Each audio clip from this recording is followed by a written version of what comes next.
não tenho o costume, nunca pedi para pregar, o pastor que nos escala, mas esse capítulo, meus irmãos, eu pedi para pregar esse capítulo, não para falar aquilo que eu quero, mas para falar aquilo que a carta por si só já tem o poder de falar aos nossos corações. E o tema é bastante pertinente, eu vou explicar por quê. Mas antes você pode ir abrindo já a sua Bíblia, no livro de 1 Coríntios, no capítulo 15.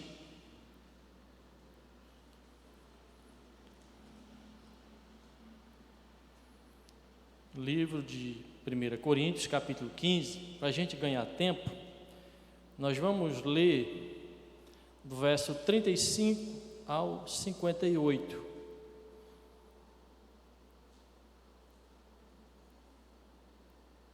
Primeira Coríntios, capítulo 15, do verso 35 ao 58. Quem encontrou, por favor, diga amém. Vamos ler a palavra do Senhor. Mas alguém dirá: como ressuscitarão os mortos? E com que corpo virão? Insensato, o que tu semeias não é vivificado, se primeiro não morrer. E quando semeias, não semeias o corpo que há de nascer, mas o simples grão, como o trigo, ou doutra qualquer semente. Mas Deus dá-lhe o corpo como quer, e a cada semente o seu próprio corpo. Nem toda carne é uma mesma carne, mas uma carne é a carne dos homens, a outra é a carne dos animais, a outra a carne dos peixes e a outra das aves. E há corpos celestes e corpos terrestres, mas é uma glória dos celestes e outra a dos terrestres. Uma é a glória do sol, outra é a glória da lua, outra é a glória das estrelas, porque uma estrela é diferente em glória de outra estrela. Assim também a ressurreição dos mortos: semeia-se o corpo em corrupção, ressuscitará em incorrupção. Semeia-se em ignomínia e ressuscitará em glória. Semeia-se em fraqueza e ressuscitará com vigor.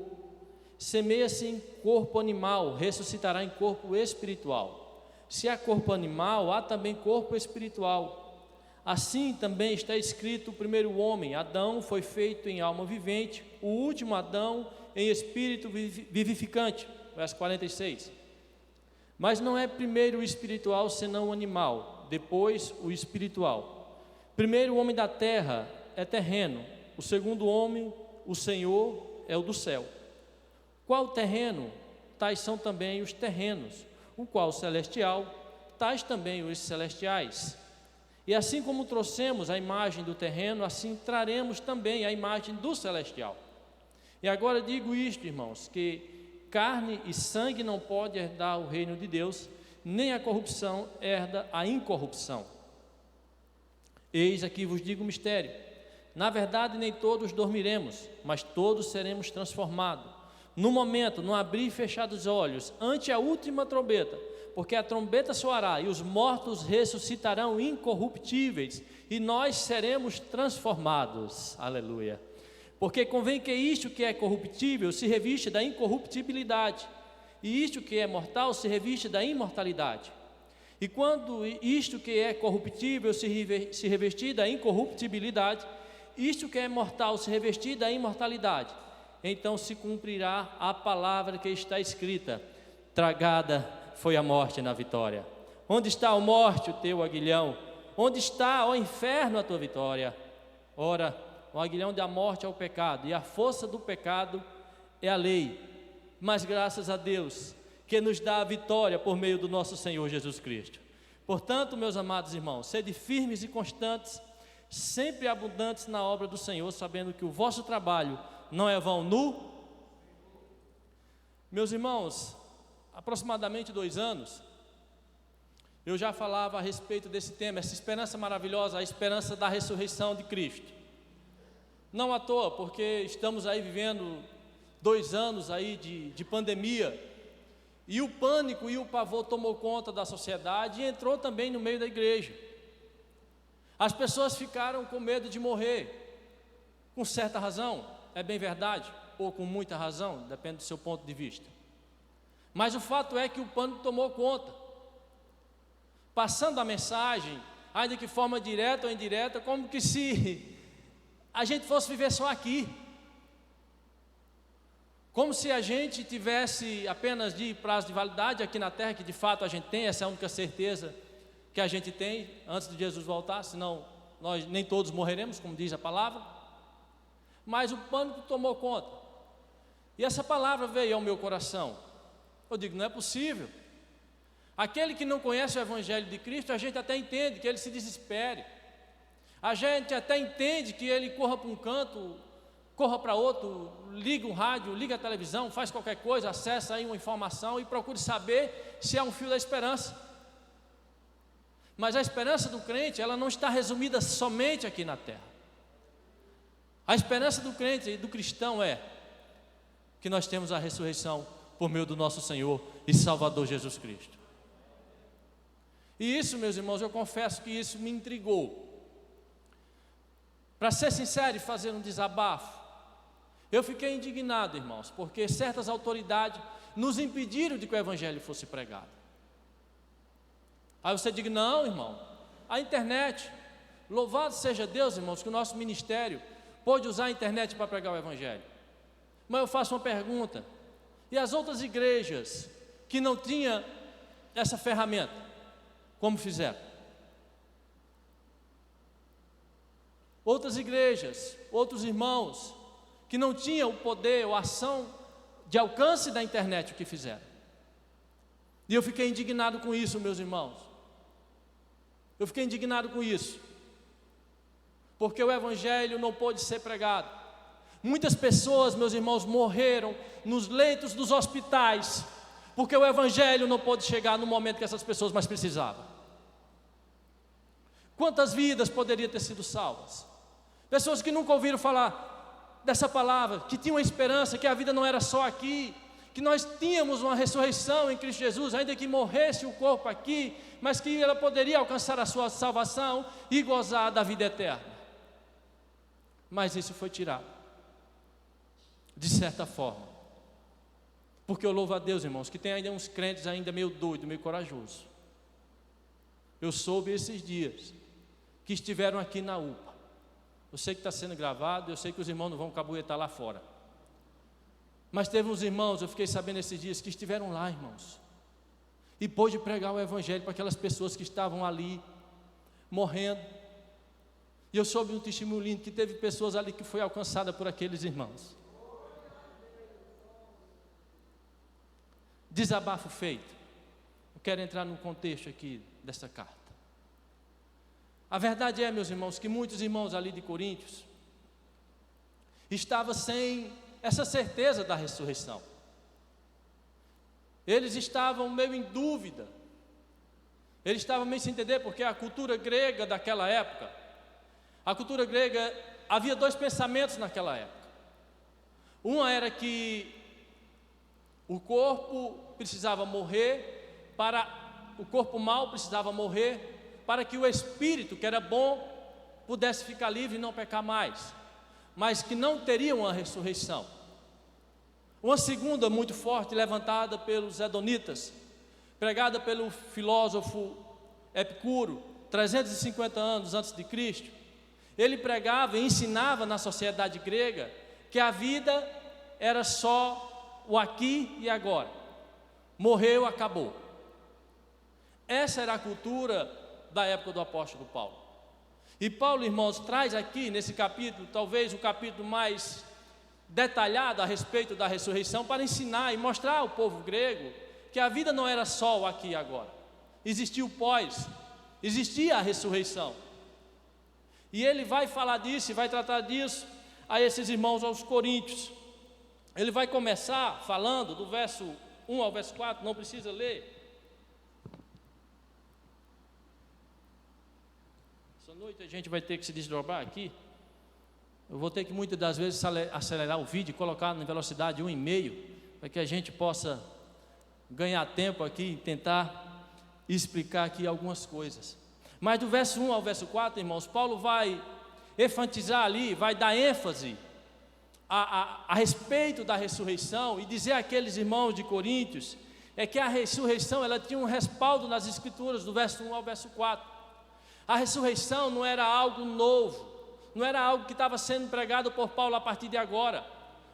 O Antigo Testamento já falava das Escrituras.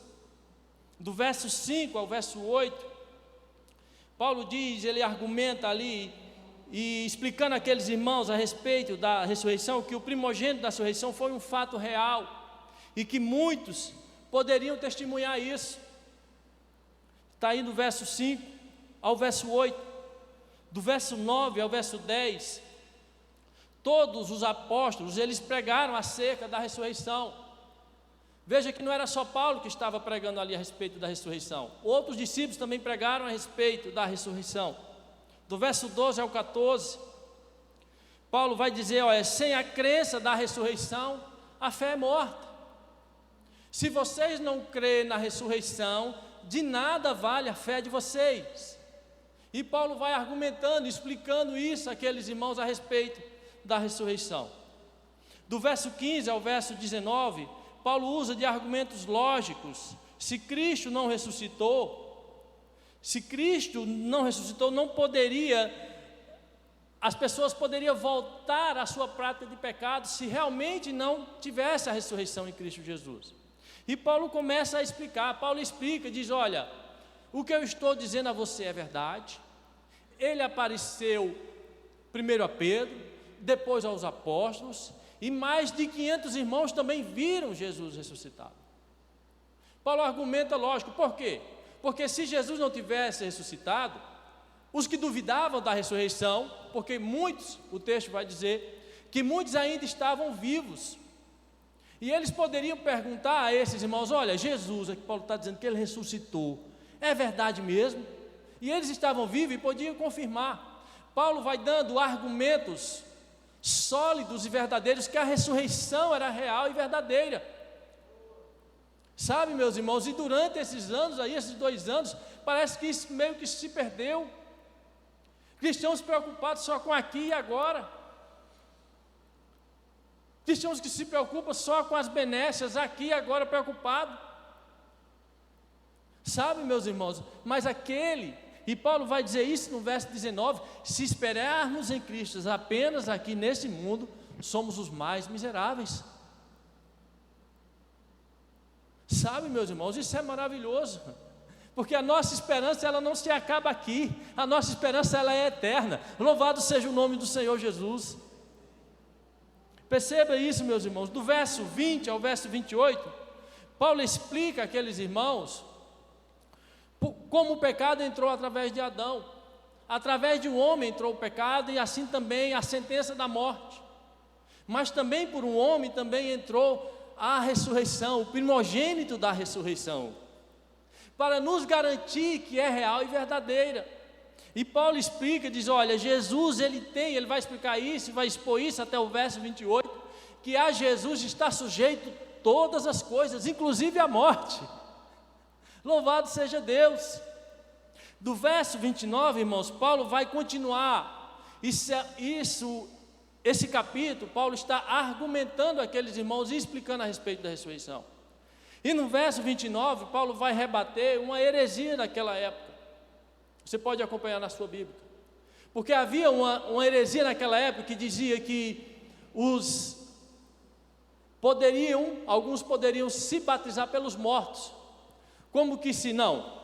Eu vou me batizar por um parente que morreu, não conheceu o Evangelho, não conheceu esse Evangelho, eu vou batizar para que ele seja salvo.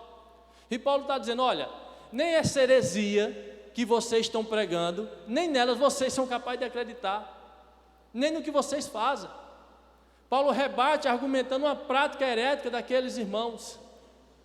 Perceba como aqueles irmãos estavam perdidos a respeito da ressurreição.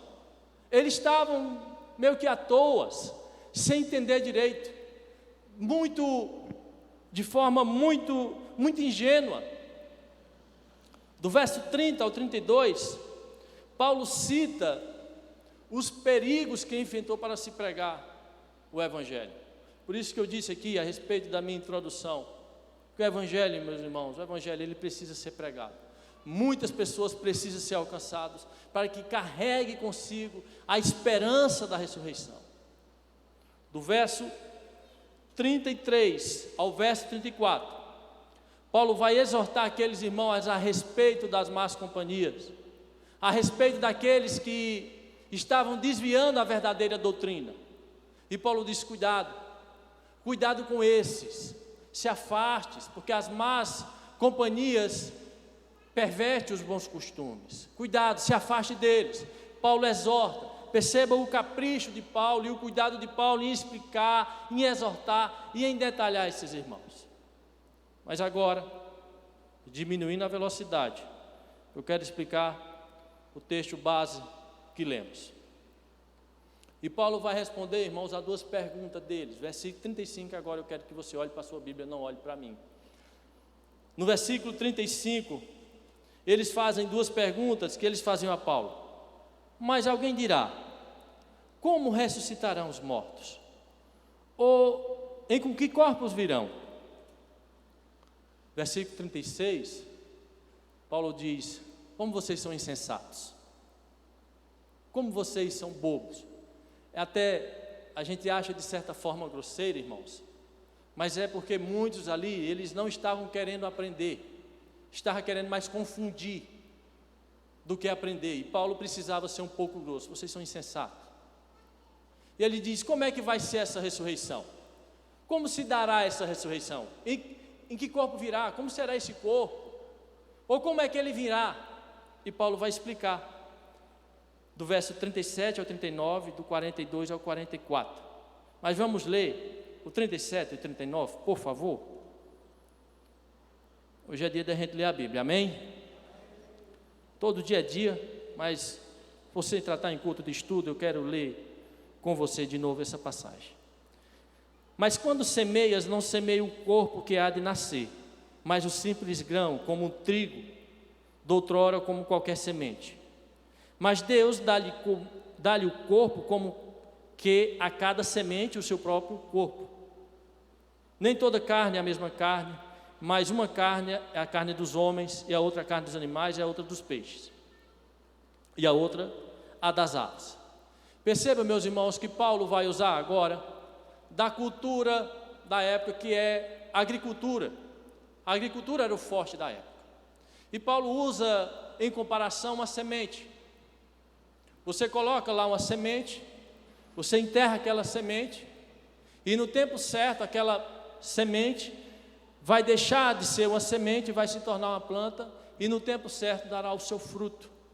O que Paulo estava dizendo àqueles irmãos é que aquela semente aparente, que estava aparentemente morta, ia se desfazer da casca e queria se levantar agora numa planta nova, transformada, não mais uma semente, mas uma planta agora transformada. É porque, meus irmãos, na nossa mente, na nossa cabeça ainda, parece que quando a gente morre, quando um cristão morre, e me refiro ao cristão, parece que quando um cristão morre, acabou, aquele desespero, a gente chora, é verdade, é uma dor terrível, triste. Mas, às vezes, no nosso meio, parece que, eita, acabou. Meu Deus, morreu, acabou, e agora? Oh Jesus, o que é que eu vou fazer? Mas perceba, meus irmãos, a delicadeza e a clareza que o texto nos traz, porque aquela semente que aparentemente morria, se transformaria numa planta que nasceria transformada. Você não entendeu? O que aparece, meus irmãos, o fim, quando chega a morte daquele que morre em Cristo, que parece o fim, mas não, é uma semente que está ali plantada e que vai nascer, vai ser transformada. É que aquela semente, irmãos, que aparentemente morre, porque o germe que fica dentro dela, quando entra em contato com os nutrientes da terra, vai depois rasgar a terra e vai surgir uma nova planta que vai dar fruto novamente.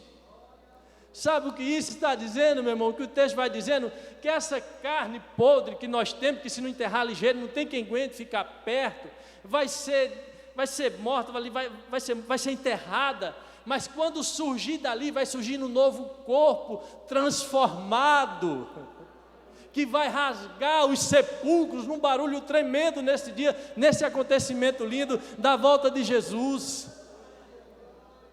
Que o que parece ser o fim não é o fim, mas é um novo agora para entrar na eternidade. É essa carne que padece, que sofre, que adoece, ela vai ser morta, vai descansar, mas vai surgir um corpo novo e transformado, não mais quando entrar em contato com os nutrientes da terra, mas ao tocar da última trombeta, vai surgir e vai levantar da terra, louvado seja Deus.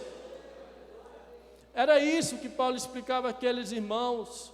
Olha, vocês andam meio nécios, sem saber, sem entender, mas é muito simples, é como uma semente, que você brota ali, que você não dá nada, que parece ser o fim. Sabe, meus irmãos, às vezes, eu não sei se já aconteceu com você, mas aconteceu comigo, eu já vi acontecer com muitas pessoas, mas quando a gente está num canto, numa estrada, numa viagem, num lugar desconhecido, e a gente se depara com cemitérios, misericórdia, meu Deus, onde foi que eu vim parar? Sabe, meus irmãos, mas eu quero que você mude na sua mente. Quero que você mude na sua mente. Quando você encontrar no cemitério, você encontra ali tem sementes. Ali tem sementes plantadas. Ali tem sementes plantadas, que vai surgir no tocar da última trombeta. Sabe, meus irmãos, é isso que eu fico maravilhado com essa palavra, porque a morte, ela não é o fim, ela é um aparente fim, ela é apenas um requisito, meus irmãos, um pré-requisito para alcançar um corpo transformado pelo poder da palavra do Senhor. É só um pré-requisito, meus irmãos, não é o fim. Para que pânico, para que desespero na hora da morte? Veja que Paulo diz no versículo 32, olha, eu tenho minha vida colocada em perigo, porque a minha vida não é mais importante do que essa mensagem. O mais importante é essa mensagem, é vocês crerem na ressurreição, porque Cristo ressuscitou, e não precisa vocês ficarem em pânico com os problemas e as dificuldades da vida, e até diante da morte, porque Jesus nos garantiu a ressurreição. E Paulo usa isso, irmãos, ele vai usar também outra explicação para explicar aqueles irmãos, fazendo uma analogia e outra maneira de entender isso, através da agricultura, é que se você plantar trigo, vai nascer um pé de... Se você plantar uma manga, vai sair um abacaxi, não é verdade? Não, tem certeza? Vai sair o que se você plantar manga? Manga. Sabe o que isso quer dizer, meus irmãos? É que quando esse corpo transformado ressurgir, ele vai trazer características que vai fazer que a gente conheça uns aos outros. É isso que Paulo está dizendo àqueles irmãos, não fiquem tão abestalhados, burro não, porque esse corpo que vai ser transformado, mas ele vai ser transformado, mas quando nós estivermos no céu de glória, nós vamos reconhecer uns aos outros, ele vai trazer essas características. Perceba, meus irmãos, que eu falei no início, que Jesus apareceu a alguns ali, e como que essas pessoas poderiam testemunhar a ressurreição de Jesus, se eles não tivessem certeza que era o mesmo Jesus que foi morto, que foi crucificado e que agora era ressurreto. Percebe?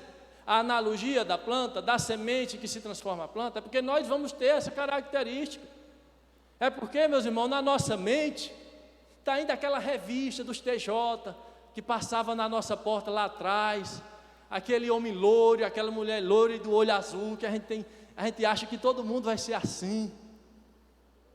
Já pensaram, irmão, nessa cena? A minha esposa, que aqui minha esposa, mas no céu nós vamos ser tudo irmão, nós vamos ser uma família só. Mas já pensou, hipoteticamente falando, minha esposa ia chegar lá, Jesus, olha, aquela benção que o Senhor me deu lá embaixo, ele tinha um sozinho, ele não era branco assim não, ele era meio bronzeado. Então percebe essa analogia, porque lá, irmãos, no céu, eu vou reconhecer e vocês vão me reconhecer. Louvado seja Deus, meus irmãos. Vamos ser uma família só. Vamos ser uma família. Não vamos ser mais uma família que é separado por casa e por sobrenome, mas vamos ser todos filhos de Deus, irmãos de Jesus Cristo. Louvado seja Deus. E Paulo vai usar também, irmãos, outra de como seria esse corpo. É a segunda resposta que Paulo dá no versículo 35. Ele diz: olha, e como virão? Tudo bem, Paulo, você me mostrou, falou, explicou sobre a agricultura, a semente, a planta, eu já entendi isso, mas como é esse corpo? Como virá? Eu sei que vai ser transformado, eu sei que era um corpo corruptível, vai vir um corpo incorruptível, mas como será esse corpo? E Paulo vai explicar isso do verso 39 ao verso 41, por favor, acompanhe na sua Bíblia. O verso 39 ao 41 diz: há corpos celestes, verso 39, perdão. Nem toda carne é a mesma carne, mas uma carne é a carne dos homens.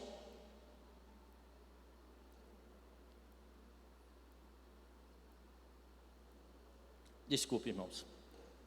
Mas uma carne é a carne dos homens, outra carne é a carne dos animais, e outra a carne dos peixes, e outra a das aves. Verso 40. E há corpos celestes e corpos terrestres, mas uma glória dos celestes e outras a dos terrestres. É uma glória do sol e a outra glória da lua, e a outra glória das estrelas, porque uma estrela é diferente em glória de outra estrela. O que Paulo estava querendo dizer aqui, aqueles irmãos? Será que Paulo estava dizendo que cholinha, um gatinho que você chama, o seu animal de estimação, eu não sei como é que você chama, será que ele vai ressuscitar? Era isso que Paulo estava dizendo? Não, irmãos, não era isso. Não é isso. Paulo não estava dizendo que os animais ressuscitarão. O que Paulo está explicando àqueles irmãos é que assim o poder que Deus usa para fazer um corpo diferente, assim como Ele faz o corpo de um boi. Você que já mexe com carne, já cortou uma carne, você vê que ela tem um tipo de fibra. Você que cortou um frango, ela tem um tipo de carne, outro tipo de fibra. Se você corta um peixe, você percebe que ele tem outro tipo de carne.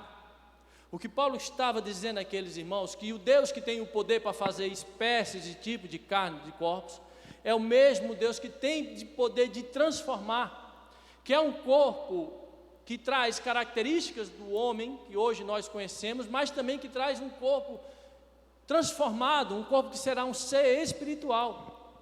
E é isso que Paulo está explicando ali àqueles irmãos de Coríntios. Porque, meus irmãos, essa dúvida que existia aos irmãos ali de Coríntios, persistia ali naquele meio. Eles não tinham hoje a ideia, preste atenção para você entender, eles não tinham a ideia que nós somos o quê? Corpo, alma e espírito. Então eles ficavam em dúvida, mas como vai ser esse corpo? E eles não sabiam isso. Nós somos corpo é essa matéria, essa coisinha linda que segundo a minha esposa aqui, você tem a sua também, que a sua esposa, sua família diz. Essa é a matéria, esse é o corpo. A alma, meus irmãos, é o nosso intelecto, é a nossa capacidade, é a nossa memória, é o nosso HD, é a capacidade de discernir as coisas, isso é a nossa alma. O espírito é aquilo que Deus nos dá. É o átomo de Deus, uma partícula que Ele dá a cada ser humano. Lá em Romanos 1, capítulo 20, a gente consegue entender isso, que cada ser humano, ele nasce com essa partícula de Deus.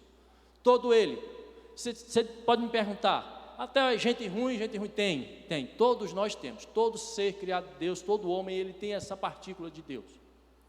Sabe? E Paulo estava explicando, dizendo que o ser humano, nós somos seres eternos. Porque Jesus diz, Mateus capítulo 10, no versículo 28, ele diz: não temei aquele que pode matar o vosso corpo, antes temei aquele que pode matar o nosso corpo e a nossa alma. Então preste atenção para você entender. Quando a gente morre, essa matéria velha, esse corpo que adoece, que padece, ele é enterrado. A nossa alma e o nosso intelecto, aqueles que morrem em Cristo, vai para Deus.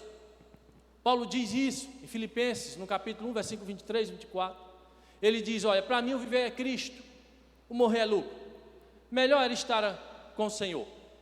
Mas ele diz, para vocês, para o benefício da obra, melhor estar no corpo, para que o Evangelho seja pregado. Mas ele diz que quem morre, já está com o Senhor, aquele que morre em Cristo, ele está com o Senhor. Então não é uma alma penada que está lá, é um espírito e alma consciente que está com o Senhor. Aqui dorme, como a palavra vai trazer, esse corpo, essa matéria. Agora preste atenção, meu amado, que coisa maravilhosa. Quando a trombeta tocar, que Jesus voltar, os santos virão, e esse corpo, essa semente vai brotar. E aí, meu irmão, o Espírito que já está no Senhor, se junta com esse corpo transformado no céu. Louvado seja Deus. E depois, irmãos, nós, os que estamos vivos, vai dizer, seremos transformados. Então é isso que acontece. Quando a gente morre, é o corpo, essa matéria velha que dorme. Mas nós desfrutamos que ainda parcialmente já com o Senhor, estando com o Senhor. Louvado seja Deus. E quando Ele volta, e aí, meus irmãos, se junta. Porque muitos se perguntam, se eu já sou salvo, para que eu preciso morrer? Não é assim? Vocês já ouviram? Vocês já ouviram isso? Não sei se vocês já ouviram isso. Eu já ouvi. Por quê, irmãos? Porque precisa ser transformada essa matéria. Porque senão, beleza, tudo bem. Nós que estamos vivos seremos transformados. Mas e os outros irmãos? Homens e mulheres de Deus que morreram? Como ficaria? Então percebe esse pré-requisito da morte antes de ser transformado? E do corpo? Porque precisa juntar. Não esqueça vocês, que o único ser da Trindade que tem corpo é Jesus. Então, nós que estamos lá no céu quando morre, então aquele espírito e a alma, que é o seu intelecto, entenda isso, a alma é a sua capacidade, é o seu HD, a sua memória, que está lá no seio com o Senhor. Você não está lá com Cristo, uma alma penal, não, você está ali consciente, você tem ali o estágio consciente. E aí quando Jesus vem, se junta, vai se juntar. Versículo 45, por favor. Para a gente embasar aqui. Assim está escrito: o primeiro homem, Adão, foi feito alma vivente, e o último Adão em espírito vivificante. Esse último Adão aqui, meus irmãos, é Jesus, viu? Esse último Adão aqui é Jesus. Quando Deus faz o homem ali na terra, Ele faz ali o corpo, ali é só um corpo, e ali entra o Espírito. Jesus, quando Ele vem, diz a Bíblia, que o Verbo se fez carne e habitou entre nós. A partir de então, Jesus passou a ter um corpo. Então perceba que você precisa ter isso entendido em mente. Nós estamos, vou repetir, para que fique bem claro, fixado na sua memória. Quando a gente morre, nós vamos para o céu consciente, o nosso espírito, alma e espírito, corpo na terra. Quando Jesus vem, então se junta a alma e o espírito a um corpo agora transformado. Fui claro para os irmãos? Louvado seja Deus. Então é isso. E Paulo explica como é esse corpo. Paulo vai dar esse detalhe, ele mostra como é esse corpo, como vai ser esse corpo. Paulo mostra a esses irmãos, tirando essas duas dúvidas. Vou ver se a igreja lembra. Primeira dúvida, como seria a ressurreição? E a segunda, como seria o corpo? Que coisa linda, meus irmãos, que coisa maravilhosa. E ele vai dizer agora, versos 51 ao 57, meus irmãos, Paulo, ele mostra a sua convicção da ressurreição em Cristo Jesus. Versículo 51 ao 57. Mas vamos ler o verso 54 ao verso 55. Eu preciso correr um pouco. Verso 54 a 55 diz, veja a convicção de Paulo: e quando isto que é incorruptível se revestir da incorruptibilidade, isto que é mortal, se revestir da imortalidade, então se cumprir-se-á. Eu gosto de detalhes, eu quero detalhar aos irmãos. Veja, ele usa um verbo no futuro, ele conjuga o verbo no futuro, cumprir-se-á, a palavra que está escrita. Preste atenção agora, olhando para a sua Bíblia, no final do versículo 54, ele diz: agora, tragada foi a morte na vitória.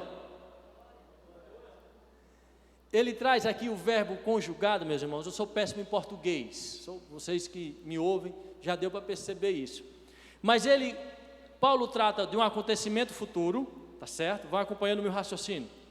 Paulo trata de um acontecimento futuro, ele diz, cumprir-se-á. Agora veja como ele trata a certeza que a morte morreu. Ele diz tragada, o verbo tragada aqui, meus irmãos, traz uma ideia de uma ação que acabou. Está consumado. A morte morreu. Jesus venceu a morte. É um acontecimento que vai acontecer no futuro, mas a gente já tem a vitória hoje. Jesus venceu a morte. Jesus não venceu a morte quando ele morreu. Jesus venceu a morte quando ele ressuscitou ao terceiro dia. Se Jesus não ressuscitasse, meus irmãos, não adiantaria nós estarmos aqui. Nós estamos aqui porque Jesus Cristo ressuscitou, e nós temos essa certeza agora. Se Jesus não ressuscita, meus irmãos, Jesus teria sido apenas um mártir, mas ele ressuscitou, e Paulo tem essa convicção, e ele diz: ó morte, onde está a tua vitória? Ó morte, onde está o teu poder agora? Porque Jesus, ele venceu a morte. Ele trata já certo, meus irmãos, de uma coisa que ainda irá acontecer. Veja a convicção de Paulo da ressurreição. E às vezes, meus irmãos, isso nos falta. Mas ele diz tragada, versículo 55, ó morte, ele brada, meus irmãos, ele desafia a morte agora. Tragada foi a morte. Onde está a morte, o teu aguilhão? Onde está a morte? A tua vitória. Mas a vitória veio porque Jesus ressuscitou. Louvado seja Deus, meus irmãos. Que convicção linda. A gente precisa ter isso nesses dias. Esse medo de morrer. Eu não estou mandando você sair e meter o peito no carro aí não, por favor, não é isso não que eu estou falando não. Se você estiver pensando nisso, você está entendendo errado.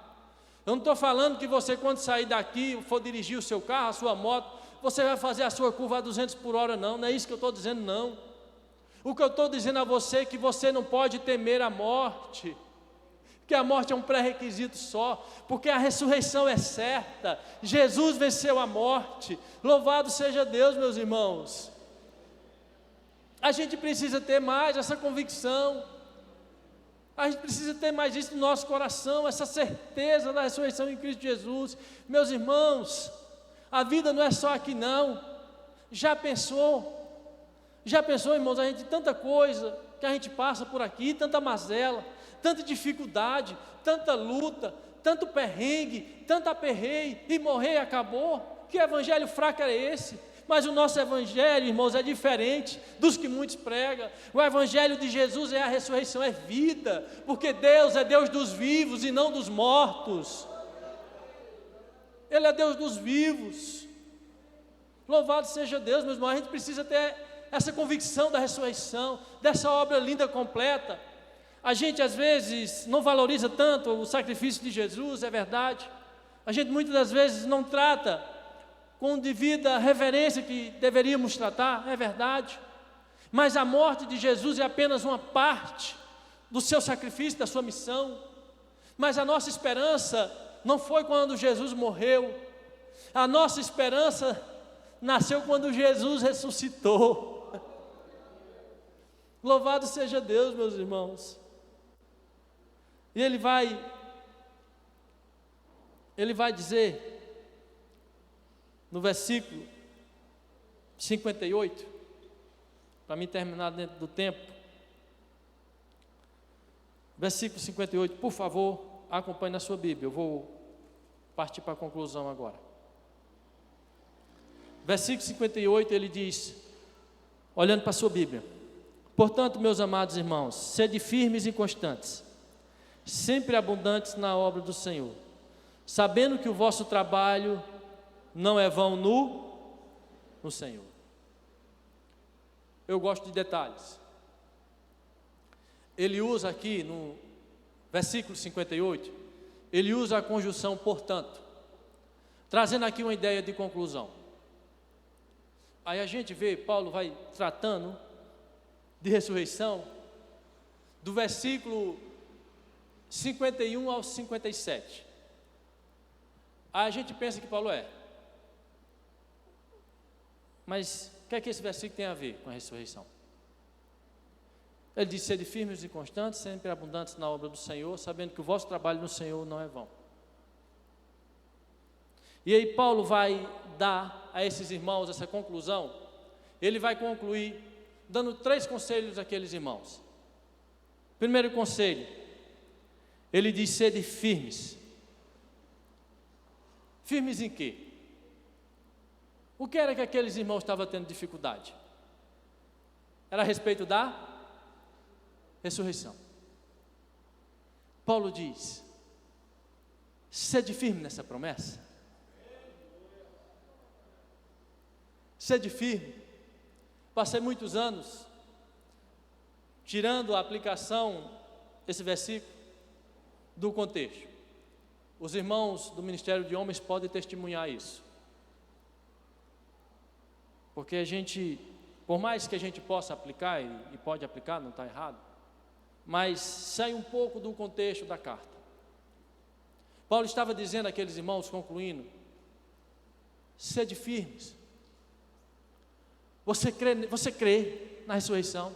A igreja crê? Amém. Louvado seja Deus. Agora fique firme nessa promessa de Jesus. Aí ele dá um segundo conselho, de ser constantes. Sabe por quê, meus irmãos? Muita gente um dia crê, diz que crê na ressurreição, mas não se firma. Eu já me surpreendi nesses quase 15 anos de evangelho, fora os anos de conhecimento que tinha, mas eu já vi muita gente falar com muita firmeza a respeito desse evangelho. Muita gente antes dessa pandemia também tinha essa firmeza, mas não foram constantes. Mas louvado seja Deus, porque eu estou vendo um grupo de constantes aqui. Louvado seja Deus. Porque crer uma vez, ter essa firmeza, é fácil. Esses irmãos estavam passando por isso. E Paulo diz: olha, sede firme nessa promessa. Agora não só firme, mantenha uma constância. É crendo hoje, é crendo amanhã. E se você crê, e se você é constante, tem mais uma coisa, irmãos de Coríntio: pregue a respeito da ressurreição. Fale dessa ressurreição para as outras pessoas. Mostre para esses que estão duvidando, ou que não creem, ou que estão sem esperança, que existe uma ressurreição, que existe uma promessa de Jesus para nós. Mas também não só pregue uma vez, não. Seja abundante nessa obra. Pregue a respeito da ressurreição com firmeza. Seja constante nessa pregação. E seja também abundante, continue pregando. Pregue mais, fale, as pessoas precisam ouvir, as pessoas precisam saber. As pessoas precisam parar de ter essa inconstância e essa falta de firmeza e de convicção de que Jesus ressuscitou e Ele nos garantiu a ressurreição por meio de Jesus Cristo. É essa a conclusão que Paulo está fazendo, irmão Cisenani, eu aplicando errado, durante muito tempo. Mas era a respeito disso que Paulo estava falando, porque esses irmãos, você acompanhou comigo, esses irmãos não tinham tanta certeza, e Paulo é preciso expor, detalhar de como é. E ele diz,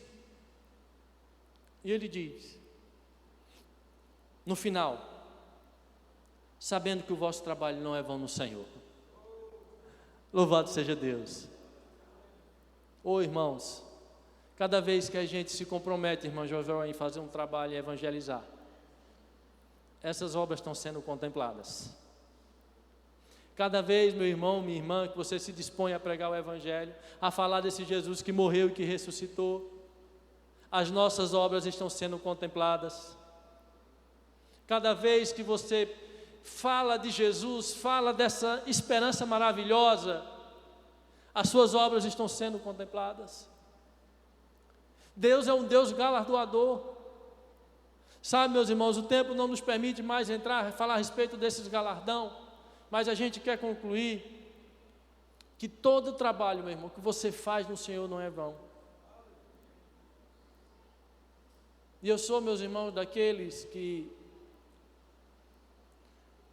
creem no merecimento, não no merecimento de salvação, viu? Eu e você éramos imundos e sujos, nós somos salvos exclusivamente por graça de Jesus, não é obra nossa. Não é obra nossa. Isso vem através de Jesus. Mas eu creio, meus irmãos, que assim como há estrelas que brilham umas mais do que as outras, assim como há uma hierarquia nos céus, arcanjos, querubins e serafins, o miserável feito eu não posso me comparar a homens da história como os apóstolos e chegar lá no céu e ter um corpo igual. Eu creio que eles terão um brilho diferente. Sabe por quê, meus irmãos? A gente nunca viu, não sabe como é esses irmãos, mas a gente vai conhecer porque eles têm um brilho diferente, porque foram homens separados por pregar o Evangelho. Para embasar isso, 1 Coríntios, capítulo 1.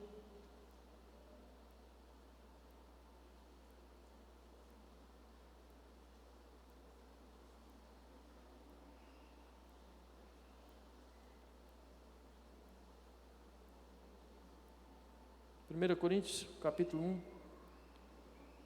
E assim a gente conclui, irmãos, que Deus é um Deus galardoador.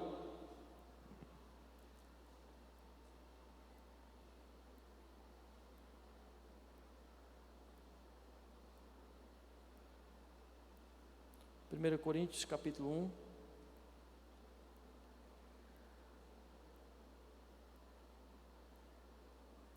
Ele fala, meus irmãos, que uns edificam a seu trabalho, a sua obra, com os materiais. Você encontrar o versículo, está no capítulo 1, se você encontrar, por favor, você me dê o versículo. Mas ele fala, meus irmãos, que uns que fazem a obra, fazem com palha, com feno, com ouro e com prata. E que esse trabalho, meu irmão, ele será refinado com fogo.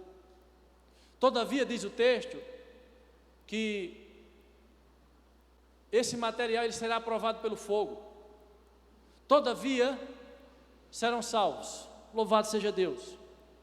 Para não confundir vocês, eu quero que você entenda e seja um corpo que brilhe menos ou que brilhe mais. Eu prefiro estar lá. Eu prefiro estar lá. Aí ele diz, olha, vocês serão provados pelo fogo, de acordo com o material que vocês usam, de acordo com a maneira que vocês trabalham, de acordo com como vocês se empenham, ele será provado. Todavia vocês serão salvos, louvado seja Deus. Mas um terá um trabalho diferente, e Deus vai premiar esses que têm um trabalho diferente. Essa é a conclusão do capítulo 58. Com isso, meus irmãos, a gente encerra. Mas, repito, quero reafirmar aqui o que disse. Não tema a morte. Não tente a morte. Se a morte vier, se a dificuldade vier, repetindo, ou enfermidade, se desespere não, meu irmão. Se desespere não, meu irmão. Não estou agorando ninguém, em nome de Jesus. Eu não quero morrer, eu sou daqueles que querem ser arrebatados, transformados. Mas que a gente não tenha, meus irmãos, essa falta de clareza que esses irmãos de Coríntios a respeito da ressurreição.